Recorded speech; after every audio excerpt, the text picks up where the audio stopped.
Bonjour à toutes et à tous, et bienvenue dans un nouvel épisode de Quick Shifter. Aujourd'hui, je suis pas content. Et vous savez pourquoi? Eh bien parce que j'ai été trompé. Oui madame, oui monsieur, par un constructeur qui plus est. Moi, on m'a promis une Néo Rétro. Une Néo Rétro. Viens là toi. Toi t'es une Néo Rétro toi? Ça mesdames et messieurs, ce n'est pas une Néo Rétro. Ça, c'est l'un des plus gros coups gagnants de toute l'histoire de BMW.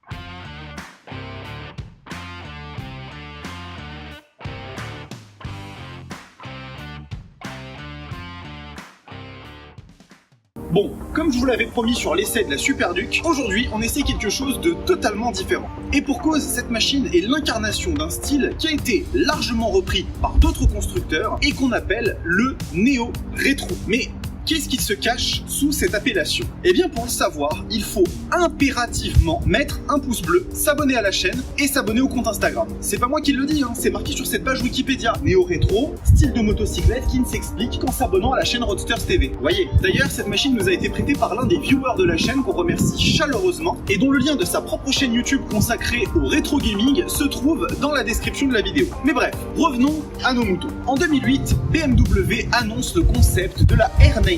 Une machine qui vient bouleverser les codes d'un marché en constante évolution. Au programme, ils veulent revenir à une simplicité d'antan, basée avant toute chose sur les sensations de conduite, et surtout une machine extrêmement personnalisable. En réalité, on pourrait presque se fabriquer sa propre R90 dans son garage, ou piocher dans le très nombreux catalogue d'accessoires BMW. Enfin, vous connaissez l'histoire, je vais pas vous la refaire. Et donc, en 2014, débarquent deux machines que tout oppose. La BMW S1000R, que vous avez déjà pu voir en essai sur la chaîne, et la BMW R90. Et au premier abord, tout semble opposer ces deux machines. Et bien vous allez voir qu'en réalité, ce n'est pas si vrai que ça.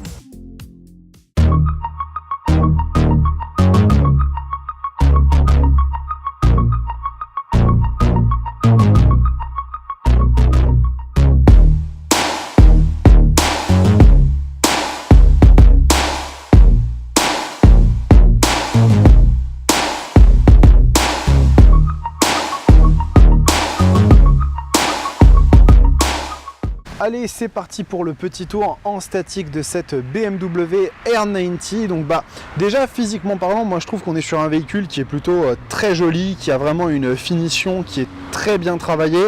Donc la première chose qu'on voit sur cette moto, bien évidemment, c'est son moteur, ce bicylindre à plat donc qui déborde de chaque côté. C'est une marque caractéristique des BMW. On est ici donc sur un moteur refroidi par air et par eau qui sort 110 chevaux et 10 mètres kg de couple. Donc regardez, en plus au niveau de la finition, c'est très joli. Donc cette machine en fait n'est pas la BMW R90 standard, c'est la version pure, un des modèles qui est sorti en 2019 et qui permet du coup d'avoir accès à une version un petit peu plus simplifiée de la R90 avec quelques raffinements en moins. Notamment, on ne va pas avoir ici la fourche inversée de la BMW S1000RR, mais bien une fourche simple, donc qui va avoir un petit peu moins probablement de travail sur la partie hydraulique.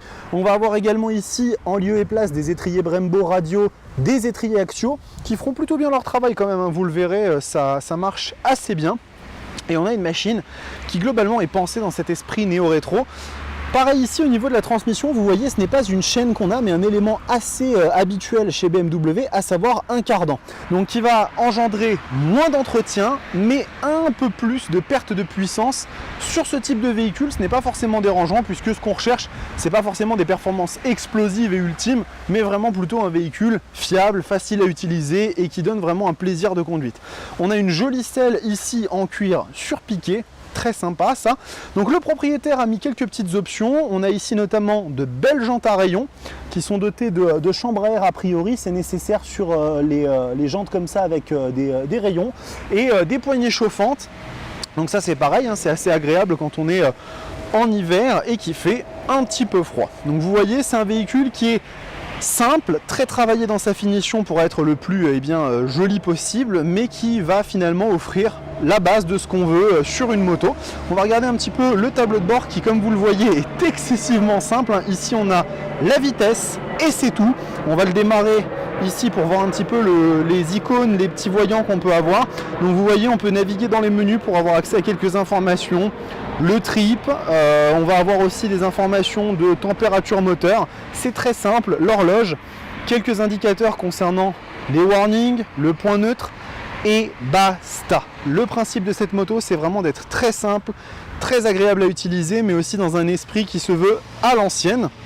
Mais sur la version standard de la 90, eh bien, il y a quand même quelques raffinements, avec notamment cette fourche de S1000 RR, des freins Brembo très puissants qui vont lui donner eh bien, un comportement un peu plus dynamique que la pure. On va la démarrer un petit peu pour entendre le bicylindre à plat. Un chant relativement discret. Il faut savoir que les versions standards sont dotées eh bien, d'un pot à Krapovic de série. Regardez, on va accélérer un petit peu sur ici la poignée. Vous allez voir que la moto bouge un petit peu. Ça, c'est le fameux couple de renversement qui a tendance à faire bouger un petit peu la moto. C'est lié finalement à ce bicylindre à plat. Je vous propose qu'on arrête ici sur la partie statique, qu'on aille faire un petit tour avec cette R90 puisque c'est l'objectif de cette machine, c'est de proposer des sensations de conduite à l'ancienne, pure, donc allons-y. Allez, on se retrouve pour la partie dynamique de notre essai. On va voir un petit peu comment se comporte la R90. Donc pas de floutage de compteur aujourd'hui, hein. On est sur une machine qui est faite pour cruiser tranquillement. Donc on va voir un petit peu ce que ça donne. On regardera les performances un petit peu du moteur et bien dans des conditions de voie rapide tout à l'heure pour voir un petit peu l'allonge de ce dernier. Mais clairement l'idée là, ça va être plus de voir un petit peu comment la moto se comporte quand on roule avec, comment les suspensions travaillent, comment le freinage travaille. Et tout ça, et bien ça va nous donner une petite idée de comment la moto se comporte en règle générale.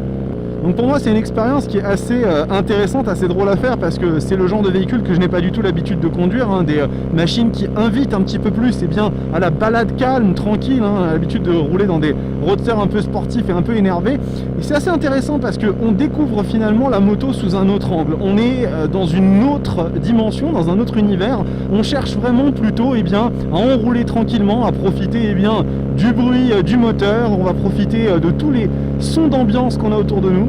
Donc ce qu'on peut déjà dire en tout cas concernant ce moteur, ce bicylindre à plat, c'est qu'il est très agréable à rouler. C'est un moteur qui est très gras, qui va vraiment permettre quand on tourne un petit peu la poignée de trouver immédiatement eh bien, de la vivacité. Il n'est pas furieux, il n'est pas énervé, ce n'est pas son rôle. Il y a d'autres machines dans la gamme BMW qui sont là pour ça. Mais par contre, il répond présent, il est là, il n'y a aucun souci. Et ça permet quand même d'avoir eh bien, des petites sensations, sans pour autant sacrifier à son aspect de machine néo-rétro, mais on va quand même pouvoir profiter un petit peu. En ce qui concerne le châssis, je trouve ce dernier quand même étonnamment agile, hein, mais BMW savent faire des machines plutôt bien conçues à ce niveau-là.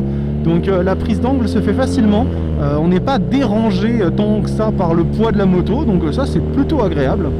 Une des choses qui surprend aussi un petit peu à prime abord, c'est l'absence de rapport engagé. Donc quand vous êtes habitué vous à avoir ce témoin sur vos motos, eh bien c'est une habitude à prendre parce qu'on ne sait jamais vraiment trop sur quel rapport on est. Surtout qu'en plus on n'a pas de compte-tour sur cette version pure, donc on ne sait pas vraiment eh bien, à quel régime on est, on ne sait pas vraiment, il faut se fier vraiment à l'oreille, au bruit que fait le moteur, un petit peu à l'ancienne, hein, c'est comme ça qu'on faisait avant.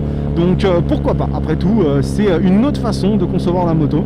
En ce qui concerne le freinage, comme je vous l'ai expliqué tout à l'heure sur la partie statique, cette machine n'est pas dotée d'étriers radio, ce sont des étriers axiaux Brembo, mais qui font plutôt bien leur office. La machine se freine efficacement, sans aucun problème et de façon assez franche. L'ABS veille au grain si jamais il y a un problème. Et encore une fois, on enroule tranquillement et on profite du paysage.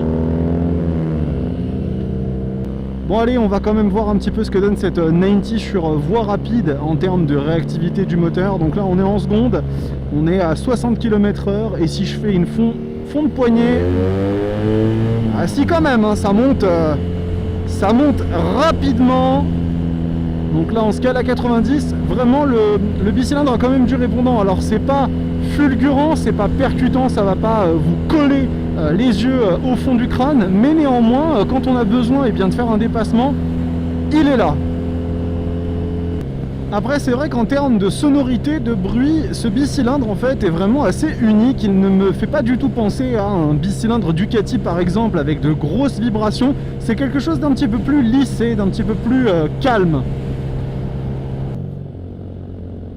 On a quand même de temps en temps des petits retours à l'échappement, même sur l'origine, donc c'est relativement plaisant d'avoir ça de base. Après, on sait que BMW, ils savent faire ça, hein. Sur la S1000R, c'était déjà le cas, hein. Le pot d'origine avait des petits retours qui étaient en fait ingénierés, hein. C'était fait exprès vraiment de proposer ce type de petite sonorité. Et donc là c'est pareil, hein. On est à 70 km/h, on va monter à 110, fond de cale. Ça monte quand même relativement bien avec beaucoup de volonté. C'est un moteur qui n'est pas si percutant que ça au niveau du couple. Après, il me semble qu'il monte jusqu'à 9000 tours minute. Donc pour un bicylindre, c'est quand même assez élevé. Mais néanmoins, bon, il est là. Après, encore une fois, hein, l'intérêt de cette moto, c'est de se mettre en 6ème et de cruiser tranquillement, sans souci, en détente. C'est vraiment ça la philosophie de la R90. Allez, on se retrouve donc sur la partie ville concernant cette BMW R90. On va se parler un petit peu de ses aspects pratiques. Donc déjà au niveau de la position, on est bien installé. On a le dos assez droit, les jambes pas trop repliées. Les mains tombent naturellement sur le guidon. Donc tout ça en fait une machine agréable à manipuler. Au niveau de la maniabilité, comme vous avez pu le voir tout à l'heure sur le tour en statique, la BMW R90 n'est pas une machine extrêmement légère, mais elle se manie quand même, je trouve, vachement bien. On a un centre de gravité qui doit être très bas et qui y est pour quelque chose. Et globalement, le véhicule en ville se manipule extrêmement facilement. Les commandes sont plutôt agréables à utiliser, elles sont douces, le passage de vitesse se fait sans aucun à-coup. Alors juste une petite précision, la première passe bizarrement, hein, on la sent très flottante. Il y a eu des moments où je me suis demandé si je l'avais passée et c'était bien le cas, mais c'est un petit peu déroutant au début quand vous n'êtes pas habitué. Concernant les aspects pratiques sur ce véhicule et surtout sur la version pure de la BMW R90, ils sont réduits vraiment à leur strict minimum, puisque en fait sur ce véhicule, vous voyez, vous n'avez même pas de compte-tours, donc c'est vraiment une moto qui conserve un esprit à l'ancienne. Donc on est vraiment sur quelque chose de relativement dépouillé, de très simplifié. On a le compteur de vitesse, on va avoir quelques informations qui sont lisibles en accédant au menu directement. Donc on peut accéder notamment au trip, à la température moteur et ce genre de choses, mais on n'a pas de jauge à essence, on n'a pas de contour, on n'a pas d'indicateur de rapport engagé. On est vraiment sur une moto à ce niveau-là, à l'ancienne. Donc il y en a certains qui ça plaira, d'autres qui s'en trouveront très probablement un peu rebutés. En tout cas, si vous êtes dans la perspective d'acheter une BMW R90, sachez qu'il faut prendre ça en compte. Par contre, en ce qui concerne le rayon de braquage, ce dernier est incroyable puisque la machine peut vraiment faire demi-tour dans un mouchoir de poche et repartir sans aucun souci. Donc très très bon point à ce niveau-là pour cette petite 90. On va avoir des warnings, donc ça c'est une bonne chose quand même, hein. Toutes les motos n'en ont pas forcément. L'ABS qui est déconnectable et les boutons qui tombent facilement sous la main. On a ici le petit bouton des poignées chauffantes, ça c'est une option qui a été mise par le propriétaire. Peut toujours être agréable lors des petites balades en hiver. En ce qui concerne l'amortissement de la fourche, cette dernière est une fourche simple, pas comme la BMW R90 standard sur laquelle on reprend bien, les éléments de la S1000RR. Néanmoins, ça fait un bon travail, ça filtre bien les aspérités. À ce niveau-là, pas grand-chose à dire. En ce qui concerne la chauffe du moteur de la BMW R90, très clairement, c'est un moteur qui est refroidi par air et eau.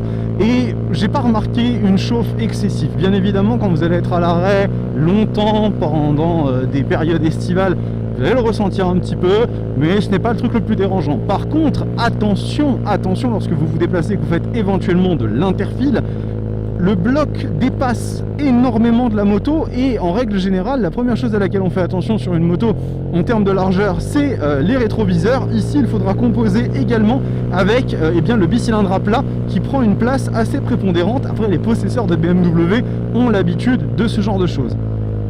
En termes de consommation, bon, j'ai pas d'indicateur sur la moto, mais de ce que j'ai pu en voir, la machine se situe aux alentours de 5 litres, 5 litres 5 au 100, ce qui par rapport à la cylindrée est quand même extrêmement raisonnable et en fait une machine plutôt agréable à utiliser au quotidien au niveau du coût de roulage. Est-ce que la 90 est une moto sur laquelle on peut rouler en duo? Oui, tout à fait. Quand on regarde la selle passager, on se rend compte qu'on a quand même de la place, c'est moelleux, c'est plutôt confortable. Donc on va pouvoir emmener un passager, faire des petites balades, détente bien évidemment. C'est l'esprit de cette moto, c'est de cruiser tranquillement. Et donc aucun souci à ce niveau-là. Je pense que aucun passager ou passagère ne pourra vous reprocher le confort de l'assise passager de cette R90. Un dernier petit point maintenant que j'y pense concernant la machine, faites attention au couple de renversement du moteur. Pour ceux qui ne savent pas de quoi il s'agit, cette machine en fait de par son architecture moteur a tendance lorsque vous êtes à l'arrêt et que vous donnez des coups de gaz à bouger un peu. Quand vous êtes à l'arrêt et que vous tournez la poignée, vous allez sentir en fait la moto bouger de gauche à droite, c'est normal, c'est le moteur, le bicylindre à plat qui quand il est à bas régime va avoir tendance en fait de par son inertie à faire bouger un petit peu le véhicule. Bon, moi tout ça, ça m'a donné envie d'aller flâner sur le bord de mer, mais malheureusement c'est pas trop la région, donc je vais rendre l'antenne. À tout à l'heure. Oui, les sensations à l'ancienne, c'est comme une moto d'il y a 30 ans. Non, non et non.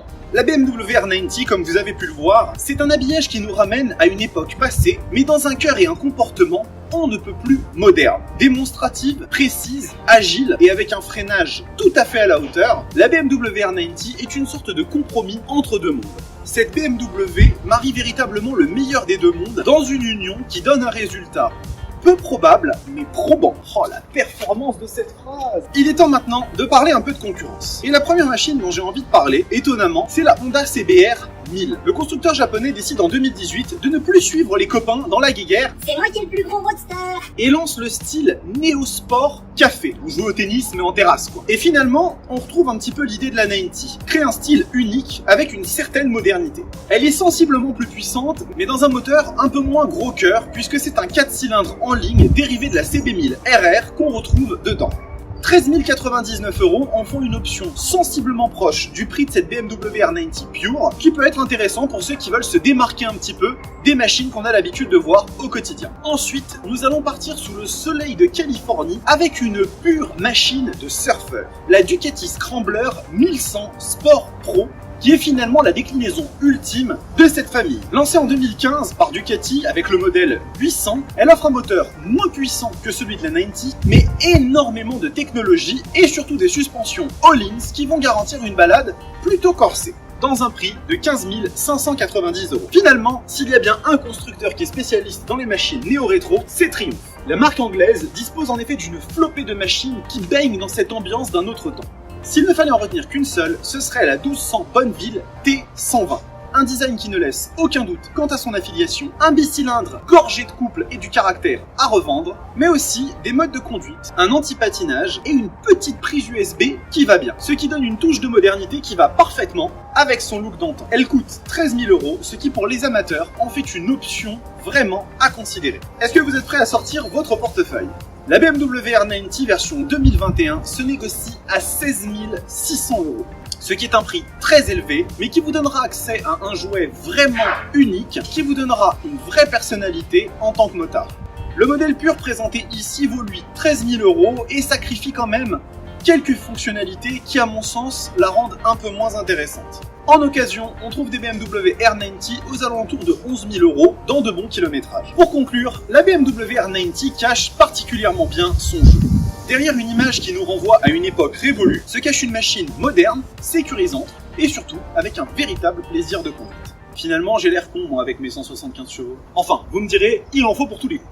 Cet épisode de Quick Shifter est maintenant terminé, j'espère comme d'habitude qu'il vous a plu. Encore une fois, je sais que je vous saoule avec ça, mais abonnez-vous à la chaîne, mettez un pouce bleu et rejoignez-nous sur Instagram. C'est le meilleur soutien que vous puissiez me donner pour me remercier du travail que je fais. La prochaine machine qu'on va essayer est une véritable icône dans le monde de la moto et dont la nouvelle version 2021 a fait pas mal de remous. Je ne vous en dis pas plus, mais préparez-vous à un essai plutôt sympa. En attendant, portez-vous bien, salut!